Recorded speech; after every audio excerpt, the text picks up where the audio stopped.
रावणाने मरताना लक्ष्मणला कोणत्या 3 गोष्टी सांगितल्या? सगळ्यांना हे तर माहीत आहे की रावण एक महाज्ञानी पंडित होता आणि माता सीतेचे हरण केल्यामुळे भगवान श्रीरामांच्या हातून त्यांचा मृत्यू झाला. तुम्हाला हे माहीत आहे का? जेव्हा रावण मरणासन्न अवस्थेमध्ये पडलेला होता तेव्हा भगवान श्रीराम यांनी स्वतः त्यांचा छोटा भाऊ लक्ष्मणला रावणाकडून आयुष्याचे ज्ञान घेण्यास सांगितले होते. आणि या सगळ्यात आश्चर्यकारक वाटणारी गोष्ट ही आहे की रावणाने त्याच्या शत्रूला हे शिक्षण दिले सुद्धा, जे आजच्या काळातील लोकांसाठी सुद्धा उपयोगी आहे, जेवढे त्रेतायुगामध्ये होते. तर आजच्या व्हिडिओमध्ये आपण पाहूया रावणाने लक्ष्मणला कोणत्या 3 गोष्टी सांगितल्या होत्या, जे आपले आयुष्य बदलू शकते.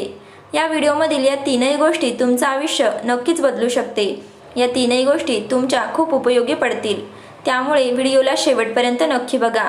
चला तर मग वेळ न घालवता व्हिडिओला सुरुवात करूया.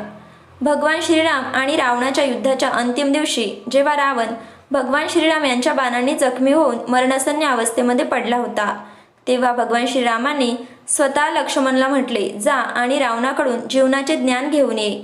आपला मोठा भाऊ भगवान श्रीराम यांचे बोलणं ऐकून लक्ष्मण सुद्धा द्विधा मनस्थितीत पडले आणि म्हणाले, तुम्ही हे काय बोलत आहे? एक अत्याचारी राक्षस जीवनाशी संबंधित मूल्यांचे शिक्षण कसे देऊ शकेल? हे ऐकून भगवान श्रीराम हसून म्हणाले, हे लक्ष्मण, तुला माहीत नाही, रावण राक्षस होण्याबरोबरच एक महाज्ञानी आणि महापंडित सुद्धा आहे आणि एक महान शिवभक्त सुद्धा आहे. त्यामुळे जा आणि रावणाच्या मृत्यूपूर्वी त्याच्याकडून ज्ञान मिळवून घे. त्यानंतर लक्ष्मण भगवान श्रीरामांना प्रणाम करून रावणाकडे गेले. रावणाजवळ जाऊन लक्ष्मण त्याच्या डोक्याजवळ उभे राहिले आणि म्हणाले, हे लंकेश, मी तुमच्याकडून जीवनाशी संबंधित ज्ञान मिळवण्यासाठी आलो आहे. पण रावणाने त्याच्या अभिवादनाचे काही उत्तर दिले नाही. खूप वेळ झाला, त्यामुळे लक्ष्मण भगवान श्रीरामांकडे परत आले आणि म्हणाले, रावण माझ्या प्रश्नांचे उत्तर देत नाही. तेव्हा भगवान श्रीराम म्हणाले, लक्ष्मण, ज्याला ज्ञान मिळवायचे आहे तो देणाऱ्याच्या डोक्याजवळ नाही तर त्याच्या पायाजवळ उभा राहतो. त्यामुळे जा आणि रावणाच्या पायाजवळ उभा राहून त्याला आग्रह कर. भगवान श्रीरामांनी असे समजून सांगितल्यानंतर लक्ष्मण परत रावणाजवळ गेले आणि रावणाच्या पायाजवळ उभे राहून आपले दोन्ही हात जोडून रावणाला म्हणाले, हे लंकाधार, कृपा करून तुम्ही मला जीवनाचे रहस्य समजावून सांगा.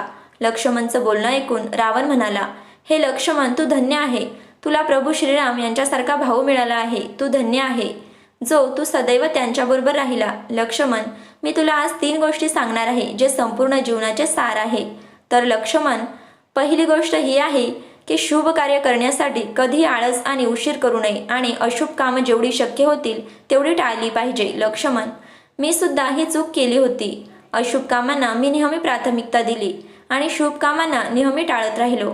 मी प्रभू श्रीराम यांच्या चरणांवर येण्यासाठी उशीर केला आणि एवढेच नाही तर मी देवी सीतेचे हरण करण्यामध्ये माझं जिंकणं समजलं नसतं तर माझी ही अवस्था आज झाली नसती. लक्ष्मण, जेव्हा माझी बहीण शूर्पणखाने मला भगवान श्रीरामांविषयी सांगितले, मी तेव्हाच ओळखले होते की मला मुक्त करण्यासाठी भगवान श्रीरामांच्या रूपामध्ये स्वतः नारायण आले आहे.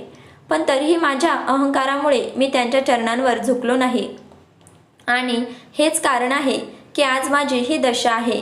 हे लक्ष्मण, दुसरी गोष्ट ही आहे की कधीही तुमच्या शत्रूला निर्बळ समजू नका, कारण जेव्हा परमपिता ब्रह्मदेवांनी माझ्या तपश्चर्येने प्रसन्न होऊन मला वरदान मागण्यासाठी सांगितले होते, तेव्हा मी वानर आणि मानवाला सोडून सगळ्या गोष्टींवर विजय प्राप्त करण्याचे वरदान मागितले होते.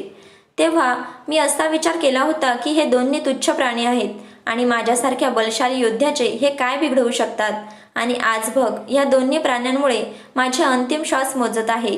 जर मी वानर आणि मानवाला माझ्या अहंकारामुळे निर्बळ समजलो नसतो तर माझी आज अशी दशा झाली नसती. लक्ष्मण, तिसरी आणि सगळ्यात शेवटची गोष्ट जी मी तुला सांगत आहे ती खूप महत्त्वाची आहे. हे लक्ष्मण, तिसरी गोष्ट ही आहे की चुकूनही आपल्या आयुष्यातील रहस्य आणि कमजोरी कोणालाही सांगू नको, कारण जेव्हा ब्रह्मदेवाच्या आज्ञेने यमराज यांनी माझ्या नाभीमध्ये अमृत भरले आणि म्हटले की जोपर्यंत हे अमृत तुझ्या नाभीमध्ये राहील तोपर्यंत तुझा वध कोणीही करू शकणार नाही. पण मी काय केलं?